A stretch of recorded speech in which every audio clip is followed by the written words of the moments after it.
नमस्कार। राजकीय कन्या महाविद्यालय सवाई माधोपुर के यूट्यूब चैनल पर आप सभी का बहुत बहुत स्वागत है। मैं डॉक्टर रविंद्र कुमार मीना, सहायक आचार्य हिंदी। आज एमए हिंदी पूर्वार्ध के पाठ्यक्रम और परीक्षा योजना के संबंध में हम चर्चा करेंगे। एमए हिंदी जो है हिंदी साहित्य है, उसमें कोटा विश्वविद्यालय के पाठ्यक्रम आपके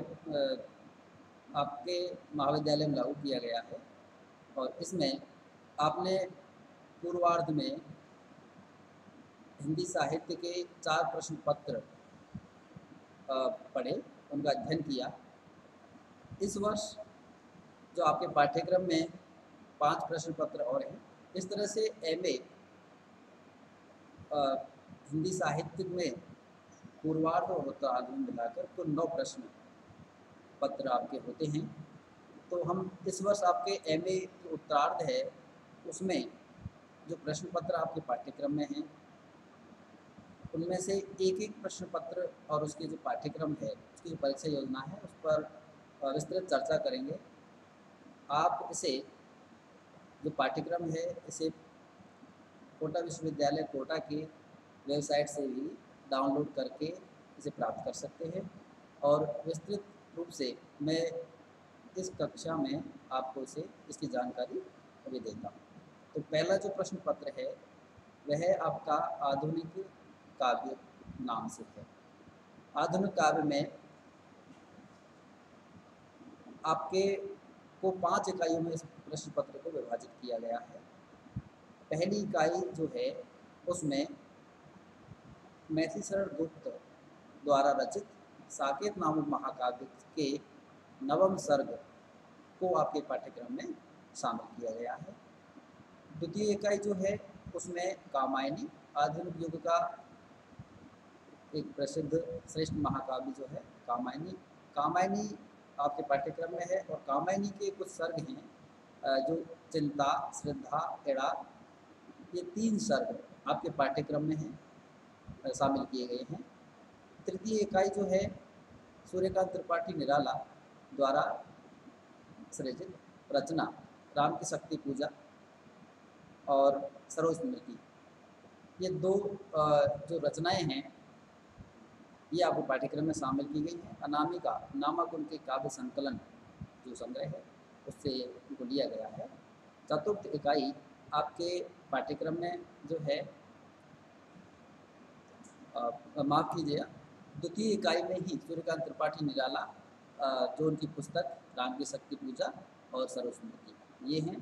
तृतीय इकाई में आपके जो कवि और उनकी जो रचना है गजानन माधव मुक्तिबोध, इनकी जो अंधेरे में नामक कविता है उसमें से चांद का मुँह टेढ़ा नामक कविता आपके पाठ्यक्रम में शामिल की गई है। चतुर्थ इकाई जो है उसमें अज्ञे, सच्चिदानंद, हीरानंद, वात्स्यायन, अज्ञे, इनकी जो रचना है आसाध्य वीणा वो आपके पाठ्यक्रम में शामिल की गई है। लंबी कविता है ये, इनकी आंगन के पार द्वार नामक काव्य संग्रह से ली गई है। 5वीं इकाई जो है आपके उसमें आत्मजयी एक खंड काव्य है जो आपके पाठ्यक्रम में शामिल किया गया है और इसके जो काव्यकार हैं कुंवर नारायण। इस तरह से जो पहला जो प्रश्न पत्र है आपका 5 इकाइयों में विभाजित किया गया है और इसमें 6 रचनाएं आपके पाठ्यक्रम में संकलित की गई। प्रथम इकाई में साकेत का नवम सर्ग, द्वितीय में कामायनी के 3 सर्ग हैं, राम की शक्ति पूजा और सरोजस्मृति, चांद का मुँह टेढ़ा, आंगन के पार द्वार और आत्मजय। इस तरह से ये रचनाएं आपके पाठ्यक्रम में है। जो हिंदी कविता है उसे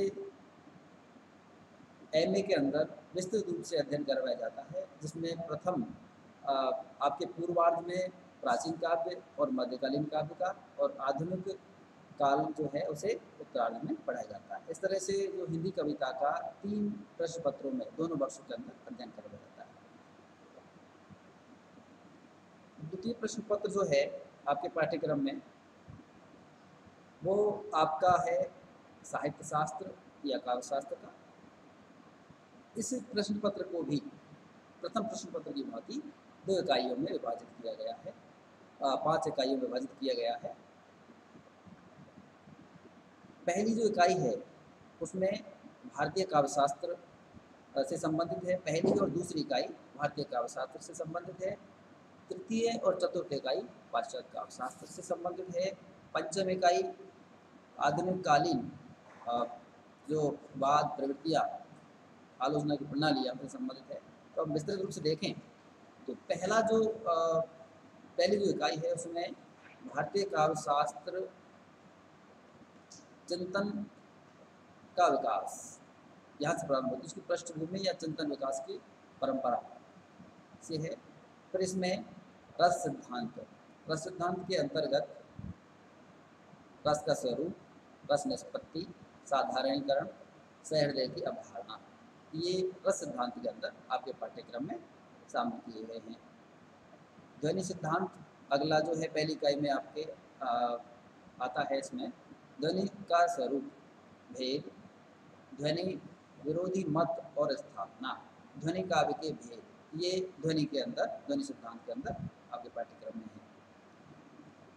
द्वितीय जो इकाई है उसके अंतर्गत अलंकार सिद्धांत, रीति सिद्धांत, वक्रोक्ति सिद्धांत, औचित्य सिद्धांत, ये 4 सिद्धांत इसमें लिए गए हैं। प्रथम इकाई में रस और ध्वनि 2 सिद्धांत। इस तरह से काव्य शास्त्र के जो काव्य चिंतन संबंधी जो 6 सिद्धांत है उनको प्रथम और द्वितीय इकाई में आपको पढ़ाया जाएगा। तो रस अलंकार सिद्धांत में अलंकारों का स्वरूप, विकास और महत्व, इन 3 बिंदुओं के अंतर्गत आपको अलंकार सिद्धांत का अध्ययन करवाया जाएगा।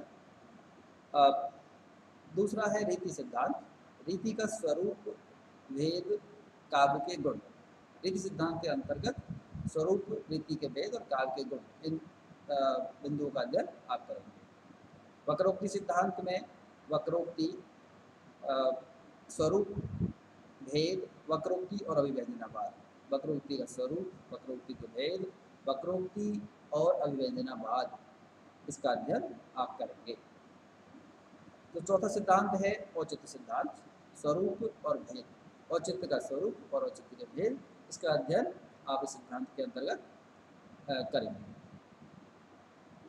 अब जो तृतीय इकाई है वह पाश्चात्य काव्यशास्त्र से संबंधित है और चतुर्थ भी पाश्चात्य काव्यशास्त्र से संबंधित है। तो तृतीय इकाई के अंतर्गत जो पाश्चात्य काव्यशास्त्र है उसमें प्रथम बिंदु उसकी पृष्ठभूमि के तौर पर आता है, यानी पाश्चात्य काव्य चिंतन का विकास। और इसमें आगे पाश्चात्य काव्य चिंतक आचार्य उनके सिद्धांतों का कुछ चुनिंदा जो सिद्धांत है, उनके महत्वपूर्ण सिद्धांत हैं, उनका अध्ययन आपको करवाया जाएगा। जैसे अरस्तु, इसमें सबसे पहले आते हैं अरस्तु का अनुकरण और विरेचन, अरस्तु का अनुकरण, विरेचन और त्रासदी, इन 3 सिद्धांतों का अध्ययन आप पाश्चात्य काव्यशास्त्र के जो पाठ्यक्रम है उसकी तृतीय इकाई के अंतर्गत करेंगे। दूसरा जो चिंतक है लॉजाइनस का एकमात्र जो सिद्धांत है और उनके लिए वो प्रसिद्ध भी रहे हैं, औदात्य सिद्धांत। तो ये औदात्य जो सिद्धांत है उसका अध्ययन आप यहाँ करेंगे। वर्ड्सवर्थ का काव्य भाषा सिद्धांत, ये जो काव्य भाषा सिद्धांत है वर्ड्सवर्थ की जो समीक्षा उससे ये आगे पाठ्यक्रम में शामिल किया गया है। कॉलरिज का कल्पना सिद्धांत आपके पाठ्यक्रम में है। क्रोचे का अभिव्यंजनावाद आपको पढ़ाया जाएगा, आपके पाठ्यक्रम में है। इसी तरह से आगे आते हैं टी.एस. इलियट के सिद्धांतों में निर्व्यक्तिकता सिद्धांत और वस्तुनिष्ठ समीकरण का सिद्धांत। निर्व्यक्तिकता और वस्तुनिष्ठ समीकरण, ये 2 आपके पाठ्यक्रम में है। आइए रिचर्ड्स के जो उनमें मूल्य सिद्धांत, काव्य भाषा सिद्धांत, 2 सिद्धांत रिसर्च के आपके पाठ्यक्रम में शामिल किए गए काव्य भाषा और मूल्य थ्योरी। इस तरह से ये तृतीय इकाई का आप में जो पाश्चात्य समीक्षक हैं, चिंतक हैं, उनको शामिल किया गया है। और चतुर्थ इकाई के अंतर्गत वाद और प्रवृत्तियाँ, जो कि काव्यशास्त्र में आधुनिक काव्यशास्त्रीय जो चिंतन है उसमें अपना महत्वपूर्ण योगदान रखते हैं, उन्हें आपके पाठ्यक्रम में शामिल किया गया है। और उनमें से जो आपके पाठ्यक्रम में है वो है अभिजात्यवाद, स्वच्छंदतावाद, मार्क्सवाद, मनोविश्लेषणवाद, अस्तित्ववाद, संरचनावाद, उत्तर संरचनावाद और विखंडनवाद। इस तरह से ये वाद और प्रवृत्तियाँ चतुर्थ इकाई के अंतर्गत आपके पाठ्यक्रम में शामिल की गई हैं। पंचम जो इकाई है उस पांचवी इकाई के अंतर्गत आलोचना की प्रणालियाँ और आधुनिक अवधारणाएं, यानी ये पंचम इकाई आलोचना से संबंधित है। आलोचना के सिद्धांत और प्रणालियाँ उनसे संबंधित है, अवधारणा संबंधित है, कुछ विविध अवधारणाएं हैं काव्यशास्त्र की, उनसे संबंधित है। तो आलोचना की प्रणालियाँ कौन कौन सी है जिनका अध्ययन आप इस इकाई के अंतर्गत करेंगे? शास्त्रीय, ऐतिहासिक, तुलनात्मक, शैली वैज्ञानिक, व्याख्यात्मक और नई समीक्षा। ये आलोचना की प्रणालियाँ के अंतर्गत आप पढ़ेंगे। इसी क्रम में जो आधुनिक काव्यशास्त्र की जो अवधारणाएं हैं, जो पाश्चात्य काव्यशास्त्र के प्रभाव स्वरूप भारतीय काव्यशास्त्र में भी अपना प्रभाव रखती हैं, उनका अध्ययन आप करेंगे। वो हैं बिंब, प्रतीक, फैंटेसी और मिथक। इस तरह से 5 इकाइयों को मिलाकर आप जो साहित्य शास्त्र है, जिसमें भारतीय प्रथम 2 इकाइयों में, तृतीय और चतुर्थ और पंचम इन इकाई पाश्चात्य काव्यशास्त्र मिलाकर ये आपका पाठ्यक्रम होता है। यह प्रश्न पत्र आपके जो प्रतियोगी परीक्षाएं हैं उनके लिए बहुत महत्वपूर्ण है। 3 प्रश्न पत्र एमए के जो पाठ्यक्रम में आपके रखे गए हैं, पहला हिंदी साहित्य इतिहास, दूसरा पाश्चात्य काव्यशास्त्र और साहित्य शास्त्र और तृतीय भाषा विज्ञान। ये तीनों प्रश्न पत्र किसी भी प्रतियोगी परीक्षाएं, जैसे मुख्य रूप से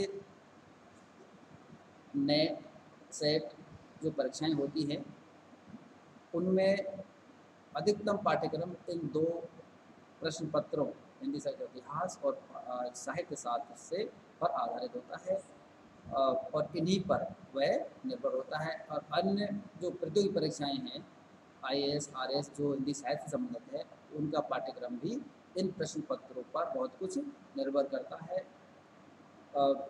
जो अन्य हिंदी साहित्य संबंधी प्रतियोगी परीक्षाएं, वहाँ भी हिंदी साहित्य इतिहास और काव्यशास्त्र अपनी महत्वपूर्ण भूमिका निभाते हैं। इसलिए इन 2 प्रश्न पत्रों को बहुत गहराई से अध्ययन करना चाहिए। अब हम आते हैं तृतीय प्रश्न पत्र पर। जो तृतीय प्रश्न पत्र है वह भाषा विज्ञान के रूप में है। उसका जो नाम कोटा विश्वविद्यालय में आपका है, भाषा विज्ञान, हिंदी भाषा और देवनागरी लिपि रखा गया। इस प्रश्न पत्र को भी जो पूर्व प्रश्न पत्र मैंने बताए उनकी तरह 5 इकाइयों में विभाजित किया गया है। पहली इकाई जो है उसमें भाषा और भाषा विज्ञान, ये बिंदु है पहला। तो उसके अंतर्गत भाषा के रूप, भाषा विज्ञान सिद्धांत एवं अनुप्रयोग, भाषा वैज्ञानिक अध्ययन की प्रणालियाँ, भाषाओं का वर्गीकरण, भाषा वैज्ञानिक चिंतन का इतिहास, प्रमुख भारतीय एवं पाश्चात्य भाषा विचारक, ये प्रथम इकाई के अंतर्गत है। तो जैसे इसमें भाषा का जो बिंदु है प्रथम, उसके अंतर्गत भाषा, परिभाषा और अभिलक्षण, भाषा की उत्पत्ति के सिद्धांत, ये प्रारंभिक महत्वपूर्ण विषय हैं। परीक्षा में अक्सर प्रश्न इसमें से पूछा जाता है। बोली और भाषा के विविध रूप, भाषा के रूप के अंतर्गत बोली और भाषा के विविध रूप, भाषा व्यवस्था और भाषा व्यवहार, अगला जो बिंदु है भाषा विज्ञान, यानी भाषा विज्ञान के अंग, प्रकृति तथा अन्य अनुशासनों से संबंध। भाषा विज्ञान सैद्धांतिक और अनुप्रयुक्त। भाषा वैज्ञानिक अध्ययन की प्रणालियाँ, इसमें ऐतिहासिक, तुलनात्मक, वर्णनात्मक, संरचनात्मक, ये प्रणालियों के माध्यम से आपको इसका अध्ययन करना है। भाषाओं का वर्गीकरण आकृति मूलक और पारिवारिक। जो भाषाओं का वर्गीकरण है ये महत्वपूर्ण बिंदु है, जो कि पूरे विश्व की जो भाषाएं हैं और भारत की जो भाषाएं हैं उन सभी भाषाओं का वर्गीकरण पारिवारिक और आकृति मूलक आधार पर आप समझेंगे। जो प्रमुख भाषा वैज्ञानिक चिंतन के इतिहास भारतीय पाश्चात्य भाषा विचारक है, उनमें Panini, Patanjali, Bhartrihari, Saussure, Bloomfield, Chomsky, इनका अध्ययन आप करेंगे। इस तरह से प्रथम इकाई आपकी पूर्ण होती है और द्वितीय जो इकाई है उसमें ध्वनि स्वन विज्ञान, यानी द्वितीय इकाई आपकी ध्वनि और स्वन विज्ञान पर आधारित है। इसमें ध्वनि में क्या है, प्रमुख अवधारणाएं स्वन, संस्वन, स्वर्निम, स्वन गुण, वागयव, ये इस तरह से इसके अंतर्गत है। अब स्वन विज्ञान में स्वन विज्ञान की शाखाएं और चारणिक, सामवाहिनिक, श्रावणिक, स्वनों की वैज्ञानिकता और वर्गीकरण, मान स्वर, हिंदी ध्वनियों या स्वनों का स्वन वैज्ञानिक वर्गीकरण, स्वर्निम विश्लेषण और हिंदी स्वर्निम, ये आपके इस तरह से पाठ्यक्रम रखे गए हैं। स्वनिक परिवर्तन यानी ध्वनि परिवर्तन और उसके कारण और प्रवृत्तियाँ, कुछ प्रसिद्ध ध्वनि या स्वन नियम, ये इस इकाई के अंतर्गत आप पढ़ेंगे। तृतीय इकाई जो है उसमें पद या रूप विज्ञान, तृतीय इकाई में पद या रूप विज्ञान का अध्ययन आप करेंगे। इसमें अवधारणात्मक पद, शब्द और पद, रूप विज्ञान और वाक्य विज्ञान, संरूप, रूपिम, व्याकरणिक कोटियाँ, लिंग, वचन, कारक, पुरुष, काल, वृत्ति, पक्ष, वाच्य, रूपिम निर्धारण, रूपमों के प्रकार, रूप परिवर्तन, कारण और प्रवृत्तियाँ, हिंदी शब्द रचना, हिंदी रूप रचना, वाक्य विज्ञान, इसमें वाक्य की अवधारणा, अभिहितान्यवाद और अन्विता विधानवाद, वाक्य की आधार आवश्यकताएं। इसके अलावा इसी में वाक्य के भेद, वाक्य विश्लेषण, वाक्य संबंधों का विश्लेषण, वाक्य विन्यास क्रमी और सहचार क्रमी, निकटस्थ अवयव विश्लेषण, रूपांतरण के नियम, हिंदी वाक्य रचना, ये तृतीय इकाई इस तरह से आपकी पूर्ण होती है। चतुर्थ इकाई के अंतर्गत अर्थ विज्ञान आप पढ़ेंगे। तो अर्थ विज्ञान में क्या क्या है, अर्थ की अवधारणा, शब्द और अर्थ का संबंध, अर्थबोध के साधन, अर्थ निर्धारण की प्रक्रिया और आधार, अर्थ परिवर्तन की प्रवृत्तियां और कारण। इसी क्रम में अंतिम बिंदु इस इकाई का जो है अर्थ परिवर्तन की दिशाएं, ये चौथी इकाई आपकी होती है। और पांचवी इकाई जो है उसमें हिंदी भाषा और देवनागरी लिपि, इसमें हिंदी भाषा और उसकी संगठक बोलियों तथा उसके अंत्य संबंधों का आधार बिंदु ये है। हिंदी भाषा के विविध रूप, संपर्क भाषा, साहित्यिक भाषा, राष्ट्रभाषा, राजभाषा, माध्यम और संचार भाषा, हिंदी शब्द समूह और नई शब्दावली का प्रयोग, नई शब्दावली का निर्माण, हिंदी भाषा की ऐतिहासिक पृष्ठभूमि, वैदिक और लौकिक संस्कृत, पाली, प्राकृत, अपभ्रंश और अभाट्ट। इस इकाई में द्वितीय जो मुख्य बिंदु है वो है भाषा लिपि, भाषा और लिपि का संबंध, भारतीय लिपियाँ और देवनागरी लिपि, देवनागरी लिपि की विशेषताएं और सीमाएं, हिंदी ध्वनियों और देवनागरी लिपि का मानकीकरण। इस तरह से जो भाषा विज्ञान है और देवनागरी लिपि संबंधित जो आपका जो प्रश्न पत्र है, ये तृतीय प्रश्न पत्र है, उसका एक पाठ्यक्रम 5 इकाई विभाजित किया गया है। और आपका जो चतुर्थ प्रश्न पत्र है वो आपके गद्य साहित्य से है। जैसे कि पूर्वार्ध में आपके गद्य साहित्य का प्रश्न पत्र था, उसमें कहानी और उपन्यास आपने विस्तृत रूप से पढ़े, उनका अध्ययन किया। उत्तरार्ध के अंतर्गत आप जो चतुर्थ प्रश्न पत्र है उसमें गद्य साहित्य नाम का जो प्रश्न पत्र है उसमें नाटक, निबंध तथा आलोचना, गद्य की 3 जो विधाएं हैं उनका विस्तृत रूप से अध्ययन करेंगे। तो पहला, इसमें जो इस प्रश्न पत्र को भी 5 इकाई विभाजित किया गया है। पहली जो इकाई है उसे नाटक के तौर पर पढ़ाया जाएगा। उसमें आपके 2 नाटक और हिंदी के 2 प्रसिद्ध प्रतिनिधि नाटककार, उनका अध्ययन करेंगे। पहले हैं जयशंकर प्रसाद और उनका जो प्रसिद्ध नाटक है चंद्रगुप्त। द्वितीय अंधा युग, धर्मवीर भारती। इन 2 नाटकों का आप अध्ययन करेंगे प्रथम इकाई में। द्वितीय इकाई जो है आपकी वो निबंध, साहित्यिक जो निबंध होते हैं उनसे संबंधित है, वो आपको पढ़ाए जाएंगे।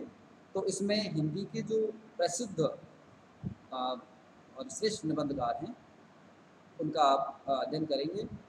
तो इसमें से आपके जो पहला निबंधकार है आचार्य रामचंद्र शुक्ल। आचार्य रामचंद्र शुक्ल के जो निबंधों का संकलन है चिंतामणि, और चिंतामणि का जो प्रथम भाग है उसमें से जो निबंध 5 निबंध आपके पाठ्यक्रम में लिए गए हैं। लज्जा और ग्लानि, लोभ और प्रीति, कविता क्या है, काव्य में लोकमंगल की साधना अवस्था, साधारणीकरण और व्यक्ति वैचित्रभाव।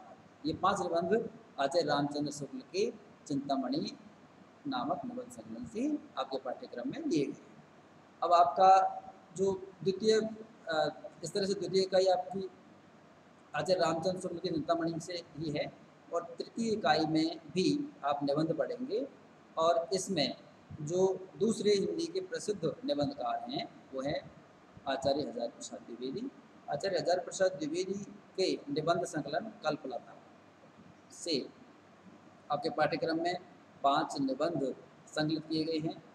वो हैं सरेस के फूल, ठाकुर जी की बटोर, संस्कृतियों का संगम, धर्मस्य तत्वम निहितम, गुह्यम, मनुष्य की सर्वोत्तम कृति साहित्य। इस तरह से 5 निबंध आपके पाठ्यक्रम में हैं। तो चौथी इकाई आपकी है, और चौथी इकाई के अंतर्गत आपके को आलोचना का अध्ययन करवाया जाएगा। हिंदी आलोचनात्मक निबंध, उनका अध्ययन आप इस चौथी इकाई के अंतर्गत करेंगे। तो इसमें क्या है, तुलसी की भावुकता, गोस्वामी तुलसीदास रामचंद्र शुक्ल द्वारा लिखित जो निबंध है उसमें लिया गया है। और हजारी प्रसाद द्विवेदी का जो निबंध है आलोचनात्मक निबंध इनका है तो है कबीर नामक जो पुस्तक है उसमें से भारतीय धर्म साधना में कबीर का स्थान। तीसरे जो आलोचक हैं नंद दुलारे वाजपेयी, आधुनिक साहित्य नामक इनकी जो समीक्षात्मक पुस्तक है उसमें से छायावाद का अध्ययन आप करेंगे। चौथे हिंदी के जो समीक्षक हैं डॉक्टर नागेंद्र, इनकी पुस्तक रस सिद्धांत है, उसमें से रस सिद्धांत के विरुद्ध आक्षेप और उनका समाधान नामक जो समीक्षात्मक निबंध है वो आप पढ़ेंगे। सौंदर्य की वस्तुगत सत्ता और सामाजिक विकास, ये डॉक्टर रामविलास शर्मा की जो पुस्तक है आस्था और सौंदर्य से ये लिया गया है। इस तरह से आलोचना जो है वो भी 5 प्रमुख आलोचक और उनकी जो आलोचना है आपको चतुर्थ इकाई के अंतर्गत पढ़ाई जाएगी। पंचम इकाई जो है उसमें आप 2 और हिंदी के आधुनिक जो आलोचक हैं उन्हें पढ़ेंगे। उनमें पहला है स्वरूप चतुर्वेदी और दूसरे हैं विजय देव नारायण शाही। तो रामस्वरूप चतुर्वेदी ने मध्यकालीन हिंदी काव्य भाषा से नामक जो उनकी पुस्तक है उसमें से काव्य भाषा और बिंब प्रक्रिया नामक समीक्षात्मक निबंध आपके पाठ्यक्रम में है। लघु मानव के बहाने हिंदी कविता पर एक बहस, एक ये आपके पाठ्यक्रम में विजय देव नारायण शाही की रचना।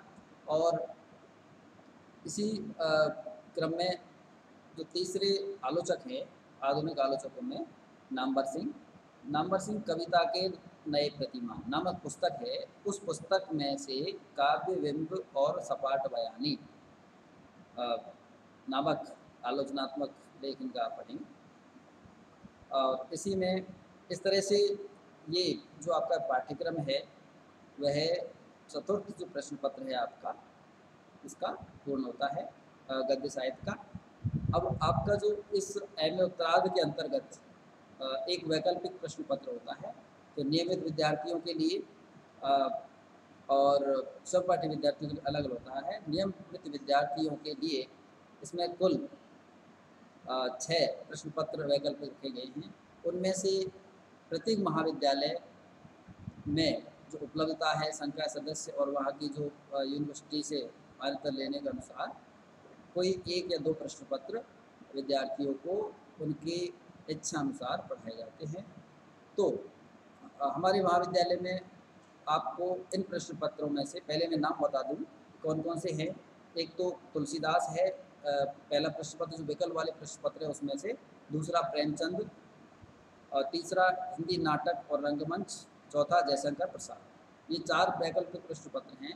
इन 4 वैकल्पिक प्रश्न पत्रों में से हमारे महाविद्यालय में प्रेमचंद जो द्वितीय विकल्प के तौर पर हैं उन्हें आपको पढ़ाया जाएगा।